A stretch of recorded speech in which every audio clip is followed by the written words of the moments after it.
Hello, and welcome to a Voices for Healthy Kids training on research and data collection, a tool of the Power Prism framework. Next slide. Hi, everyone. I'm Stephanie Scarmo. I'm the National Senior Director for Policy Research at Voices for Healthy Kids. And I'm Phil Noyes, Senior Policy Analyst at Voices for Healthy Kids. Next slide. As I said, today we're going to provide you with an overview of the Power Prism and then focus on research and data collection, one of the advocacy tools within the Power Prism framework. The Power Prism framework is a step-by-step plan that will help you recognize and act on opportunities to build momentum in a campaign for change. The first step in building power for your advocacy is to answer the three key questions. Everything you do in your campaign should be informed and guided by your answers. Next slide. It's tempting to jump right into methods and strategies, but winning policy change campaigns are those that are guided by these three key questions. What do you want? What is the policy change that you are seeking to address? Why do you want it? What's the data? What data make a case for that policy change? And who has the power to give it to you? Which specific decision maker in state or local government have the power to make that change? The answer to these questions can change throughout the campaign, so it is helpful to get into the habit of revisiting them regularly. You will use the answer to these three questions to develop strategies for each of the power tools that will influence decision makers. Next slide. Influencing decision makers is all about making it easier for them to give you what you want.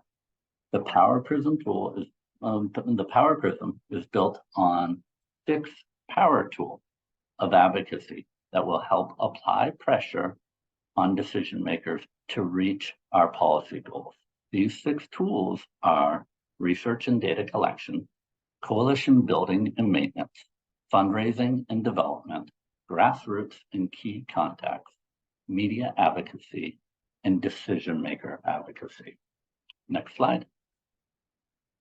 Today, we're going to focus on learning more about research and data collection. For any policy campaign, it is essential to present data that defines the problem, the populations that are impacted, and the science to support your policy solution. Without the data that explains the problem and justifies the solution, a proposed policy lacks credibility and is unlikely to gain the support of decision makers. As we'll talk about later, there are many types of research that you will need to do to support your campaigns. Voices can provide you with access to a large body of research and data that you will be able to utilize. Next slide. When you're using the Power Prism model, it's important that when you're using the Power Prism model, all tools are important, but the one that must come first is research and data collection. And when we're talking about research and data collection, we're thinking about it comprehensively. Yes, there's scientific literature that provides the basis for your policy approach, and that's important, but it's only one component. Strong research alone will not guarantee the campaign's success. In order to support equity-centered policy change, we really need to think holistically. Next slide. Here's a list of some of the different types of research and data collection that you should be exploring. Research can cover everything from scoping out the problem you want to address to understanding the potential impact of policy solutions. Yes, this can feel overwhelming, but as I mentioned before, Voices has many resources and people to provide technical assistance to help you on this journey. This training will help you understand these different types of research and how they can strengthen your campaigns. Next slide. I'm going to go ahead and pass the presentation over to my colleague, Stephanie Scarmo, and we can get started on providing more information on the types of research and data collection that can be collected to support the advocacy process. Stephanie? Thanks, Bill. Once you've decided that you want to take action to address your issue, you'll need to determine the best process for changing policy and whether your efforts should be focused on local, county, or state policy change or regulation. Next slide. And next slide. You want to understand the best process for how to change policy in your area, and that will help you figure out the next steps of your research. If you know the process, you can identify the key decision makers, potential bill sponsors, and timing and key milestones of policy events. Next slide. Even if they have the legal authority, local government may simply not be in the practice of passing laws to improve public health, even if it is to protect children. You will need to find out. Most cities, towns, counties, and states have an official clerk's office and some staff that can respond to your inquiry. Do not be surprised if you have to speak with a few different people to get all of the information you need. Remain patient and friendly because these folks are often trusted gatekeepers to decision makers, and making a positive impression on them is a good first step in your campaign. Next slide. Understanding the policy change process in tribal nation governments is necessarily different than for city or state decision-making bodies. Any policy change done in tribal communities should be led by Native people, and Voices for Healthy Kids approaches this opportunity to work with and through tribal leaders to improve health and equity with great respect and humility, because there is so much that we do not know about how tribal governments function, and we have much to learn. It is noteworthy, for example, the Navajo Nation was the first to pass a sugary drink and junk food tax before any other community in the United States. Next slide. Back over to Phil.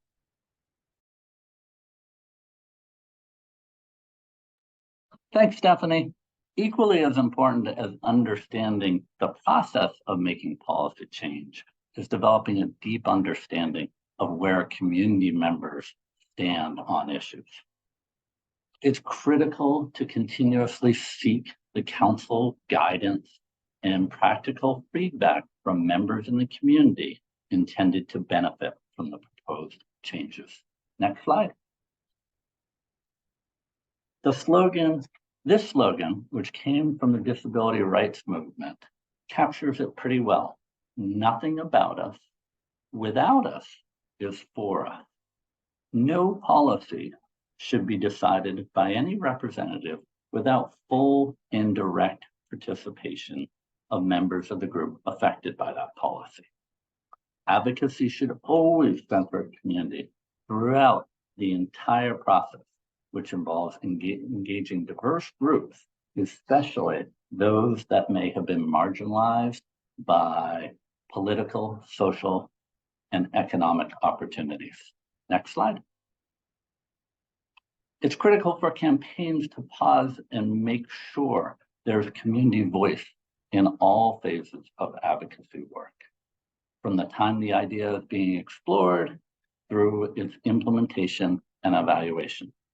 Campaigns need to continuously work toward engaging those who are impacted by the issues. What is their perspective? What did they want solved? What would success look like for them? Is this something that they want prioritized now? Your campaign needs to be connected to the issues that are prioritized by impacted communities. But it doesn't mean that you need to do all that work on your own. There are terrific base building organizations and grassroots community organizations that excel in engaging community members in ongoing dialogue to seek their input and to help develop ways to bring community ideas to action. Finding and building trust with those organizations should be a high priority. Next slide. Some community-informed research does not necessarily need to be done by the campaign. Often it's already been done by our other community groups, like health departments, community coalitions, nonprofit hospitals. Look for these reports as a way to build on the work that's already been done to expand your coalition. You can also conduct street surveys, have key informant interviews, and focus groups. Listening first is a good way to expand your coalition. Finally, the Urban Institute has a great resource for planning and engaging community partners called Data Walks. It is a tool to share data and research and get community feedback in small groups. Next slide. It's important to develop an understanding based on place. Learn the history and build connections between policy issues, the locations that have been burdened the greatest, and those elected officials that represent these locations. Often the areas facing the greatest inequities today have had a long history of facing inequities. You can do research to make the connections between the current issues and past policies. At the AHA, we're committed to passing policies that will disrupt structural racism and close the gap in health inequities. In November 2020, the American Heart Association issued a call to action on structural racism. Understanding a sense of place and exploring your state and local history on the treatment of Indigenous and immigrant communities are important components to understand the larger context of your policy campaign. Next slide. This is a redlining map. Redlining provides a powerful example to demonstrate the importance of place and how some groups have received preferential treatment for resources while other groups have been discriminated against. Next slide. But don't limit yourself to just looking at inequities and developing a deficit framework. Building campaigns that advance equity in historically disadvantaged communities require advocates to have an authentic level of interest and knowledge about this history. Even when the advocates themselves live in these communities, a little extra research into community strengths can be revealing and can open doors. Becoming and remaining curious and respectful of those community assets can shift how we enter and how we are welcomed into community. I will pass it back to Stephanie to discuss key people and place research. Thank you. Next slide.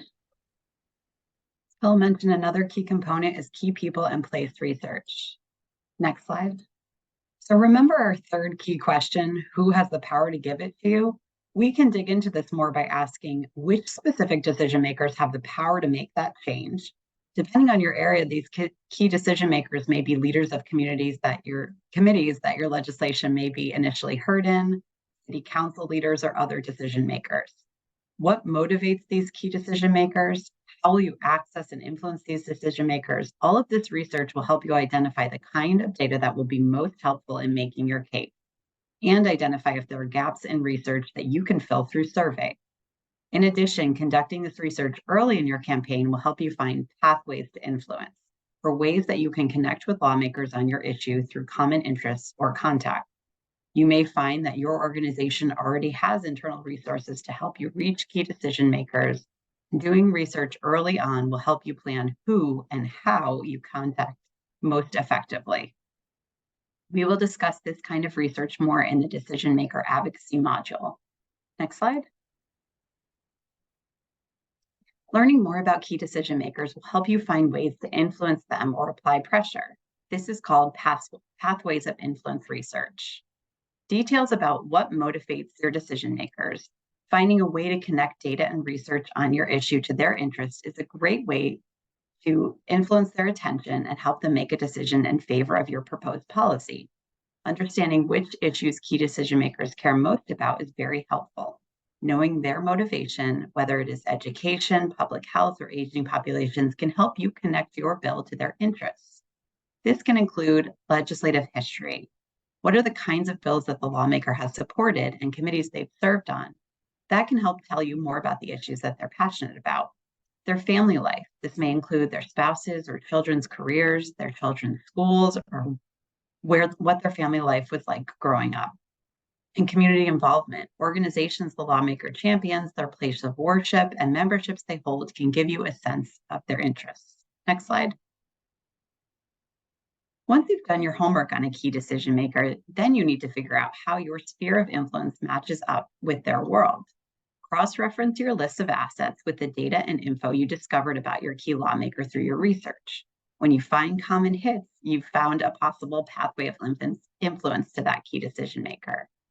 This could be finding one of your board members as an alum of the same Black sorority as your key decision maker and inviting the board member to see if she has a personal connection and/or if she would be willing to request and invite you to a meeting with the decision maker. Or perhaps you learn that your key decision maker has a passion for competitive games and one of your coalition organizations holds an annual spelling bee for adults, as well as a monthly trivia potluck supper, and you think the decision maker might like to attend. Or perhaps you learn that your decision maker's husband is an active member of the Greek Orthodox community, and you decide to invite the health ministry from your local Greek church to engage in your campaign. Next slide. This simple graphic provides an overview of the process I just mentioned. Remember that your goal is to develop and execute an outreach plan for existing pathways of influence and assign a relationship manager to carry out those tasks. Next slide. Researching your bill sponsors. Your bill sponsor is your most important legislative champion. Be strategic when choosing a sponsor. Choose wisely to set a strong foundation for the campaign. Make a list of potential lawmakers and consider before jumping at the first option. It will be important to identify connections potential sponsors may have to your legislation. Are they the lawmakers who represent you or a coalition partner? Do they have an organization that is a key champion of this legislation in their district? Have they proposed legislation in this arena before? Do they have a connection to children's health or economic supports to families? It is important to determine if your lawmaker has allies through your legislative process. If you've done some early homework to figure out which committee will first hear your bill, who chairs that committee, and who will be in the leadership of the House of Representatives, Senate, or City Council, you should make every effort to select a bill sponsor who is liked and respected by those leaders. If your bill sponsor does not get along with the leaders of your committee or jurisdiction or legislative leadership, expect each step of the process to be steep. You may also be lucky to know a professional lobbyist who works for an organization you are friendly with or one in your coalition. People in these positions can provide you with incredible amount of unofficial information about elected officials and decision makers because they are working directly with lawmakers each day. They can offer thoughts about personality type, how to approach certain lawmakers' offices, and who has great staff. They can let you know who gets along with whom and dynamics between these lawmakers. This may sound silly, but knowing who gets along with legislative leadership and who does not will influence your chances of success. The last thing you want is to find out that an important committee chair or the Speaker of the House cannot stand the person you sought out to be your bill sponsor. Next slide. Your bill sponsor is your key legislative champion. Choosing a strong bill sponsor and a strong, diverse, and bipartisan list of co-sponsors sets a stable foundation for the campaign. In many states, it is advantageous to file two different versions of the bill, one in the House and one in the Senate, to improve your chances of building momentum. That means having a strong House sponsor and a strong Senate sponsor, and ideally those sponsors can work together collegially if needed down the line. If you have only one strong champion willing to sponsor your bill, ask them to help identify a sponsor from the other chamber. There may be someone that they can recommend. Next slide. Oftentimes, bills can have co-sponsors, and a list of co-sponsors can be an important source of information about the insider support for your bill. Here are a few things to keep in mind when enlisting co-sponsors. Co-sponsors will usually not make or break your bill, but you will want to have strong backup to your lead sponsor in case they leave office or fall out of favor with leadership. Strive for bipartisanship. The opposition party is less likely to kill your bill if there is some support for it within their ranks. Aim to have co-sponsors from each region of the city or state. You want to demonstrate broad support. Because these issues impact many communities, seeking a co-sponsor list that is inclusive by race, ethnicity, gender, and other important identity groups in your local area is important in your local area. Recruit unlikely bedfellows. Of course, you will be able to win the support of the health advocates in the legislative body, but what about the fiscal watchdogs, economic development, or criminal justice champions? And finally, if you know which committee your bill will likely be assigned to, try to get a few members of that committee signed on as co-sponsors to give you inside information about its status. And now we'll turn it to Phil to talk more about opposition research. Thanks, Stephanie. Next slide. So another area not to overlook in your research is understanding the opposition. Next slide. Opposition can take many forms. It can be industry interests that oppose policies that impact their bottom line, or it can be key decision makers that might oppose policy that they feel impacts their district in one way or the other. Understanding who has historically opposed your issue and working with your bill sponsor to understand their sense of who the opposition could be will help you plan how to present data that counters their potential arguments. It can be tempting for advocates to think that they don't have opposition because the goodness of their cause. But most policy issues have at least two sides to the story. Explore the three questions from the perspective of the opposition. What do they want? Why did they want it? And who has the power to give it to them? Explore the competing interests for industry, for business, organization, organized citizens with conflicting interests, peer lawmakers, and your own colleagues with competing interests for public resources. Next slide. Advocates need to know how to effectively reframe opposition arguments, and that takes, you guessed it, research. To understand your opposition's arguments, you need only to look at their public statements. That may come in the form of official testimonies submitted on your legislation, their statements to the press, how they position the issue in their own media, advertising, communication channels, etc. And one of the best ways to learn who your opponents are and what they are saying is to directly ask elected officials when you meet with them, have you heard of anyone opposing the bill yet? We'd appreciate the chance to respond to any concerns they may be raising. If you know which lawmakers oppose your proposal, don't be afraid to ask them for a meeting so you can learn more. Be upfront and say that you're not expecting to change their mind, but you just like to learn more about their point of view, and take notes on what they say and share those message points back to your coalition partners and to begin reframing the opposition arguments. Next slide. Messaging matters. Voices for Healthy Kids and many of its partners conduct message testing research to help advocates make the best case for their proposals. We can share with you what has been used in other locations and with other groups.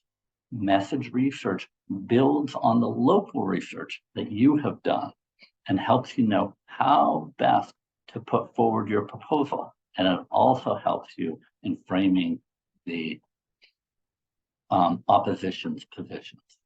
It's very important to make sure that you have health equity talking points and that these talking points really resonate with the key decision makers that you are trying to influence. Back to Stephanie for building your case. Next slide, please. So now that you have an idea of the research that will help you in planning your campaign, it's time to build your case. Next slide. Don't worry about turning your key decision makers into experts on your issue. That's not required. All you need to do to build a case that appeals to them, all you need to do is build a case that appeals to them and their supporters. Luckily, Voices for Healthy Kids already has many resources that you can use to gather important information on the problem and the policy solution. Research into the problem you are trying to address will need to be shared with grassroots advocates, prospective coalition partners, lawmakers and their staff, public officials, as well as the media. Next slide. When presenting the problem, we want to make sure that we have data that includes, at a minimum, includes the scope of the problem to demonstrate how many people are impacted, health effects of the problem, demographics and characteristics of those most impacted, highlighting health inequities, and impacts of systemic racism on health inequities. Next slide, please. The saying is true, all politics are local. Decision makers care about their constituents, so to the extent that you can gather local data that makes the problem more relevant for them, you're more likely to have greater success. This includes gathering data on the problem by district, city, or region, data on the problem highlighting the impact on population key decision makers serve, and highlighting inequities, as well as the history of health inequity and systemic racism in the community. Next slide, please. Remember that Voices for Healthy Kids has many campaign resources available on our website, including science, fast facts, and messaging ready to make your case. Next slide. Check out our success stories. They provide a quick way to research how others have led and won campaigns just like yours. The lessons learned research may give you some great ideas about campaign strategy. They may also give you ideas about experts that you might ask to talk to your local media or lawmakers about how this policy change effort worked elsewhere. Next slide. Our job is to make it easier for you to plan and run successful policy campaigns. That's why we have developed lots of campaign toolkits for our priority policy issues. These toolkits include success stories that you can share with your coalition partners, lawmakers, and the media to inspire them to act. They also contain important information about the issue with science and facts already vetted by the American Heart Association, saving you time and money. Next slide. It is critical to also present how the problem will be improved by your proposed policy. Whenever possible, make this local and personal to lawmakers you are trying to persuade. Appeal to how they will create change in their own districts and areas. Look at how your solution can reframe opposition arguments or use data that directly counters what the opposition is claiming. And make sure to use Voices for Healthy Kids tested messaging as part of this. Next slide. Voices for Healthy Kids offers plenty of free resources and research support for your campaign, including our AHA science review process, polling, messaging research to help, and local data through My Sidewalk, and so much more. Next slide, please. You can access all of this support through the Voices TA portal at the link listed here. Next slide, please.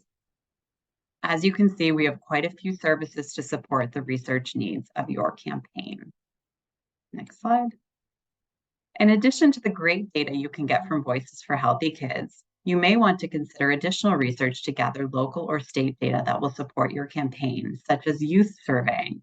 There's nothing more compelling to lawmakers than data about their community collected by youth from their community and explained to them by those same young people. Youth surveys can counteract even the staunchest opposition, and it's very hard for lawmakers to ignore young people who are bringing forward the experience of their peers themselves.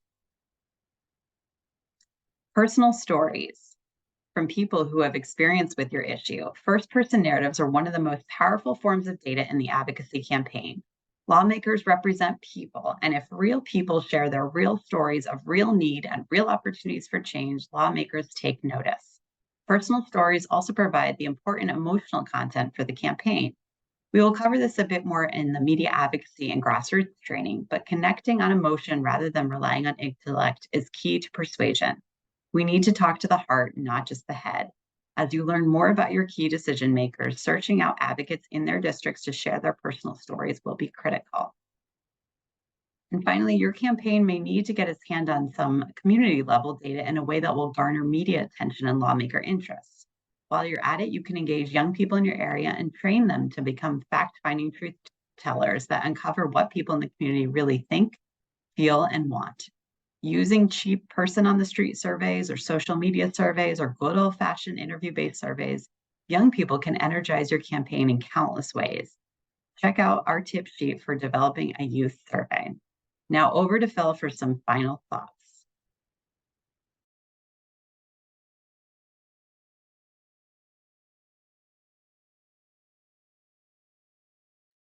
Next slide. Oh, and then next slide after that. Thanks, Stephanie. And I know we've covered a lot. The Power Prism gives you a structure to build and reflect on your advocacy work. As I said from the beginning, there are 6 power tools, and I encourage you to look at the Voices website to find resources on all of them. Research and data collection that we've been discussing in this training is always the first step in developing your advocacy campaign. Next slide. And learning from research and data collection should be a continuous process throughout all of your campaign work. Knowing which lawmakers specifically have the power to give you what is critical. This allows you to utilize all the power tools to influence key decision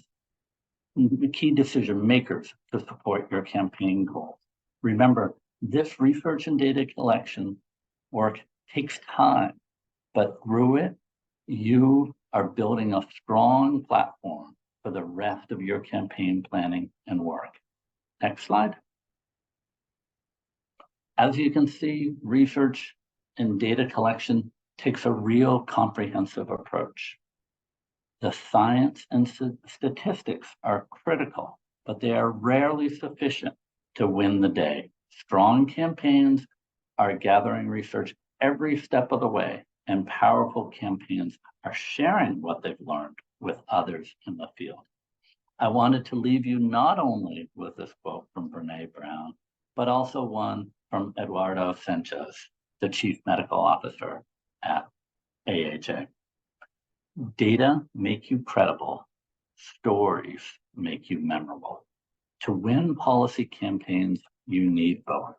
Next slide. From Stephanie and myself, thank you for your interest in learning more about the Power Prism's research and data collection tools.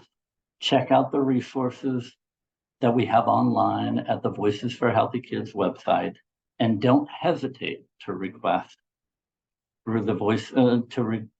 technical assistance through the Voices for Healthy Kids technical assistance portal. Thank you.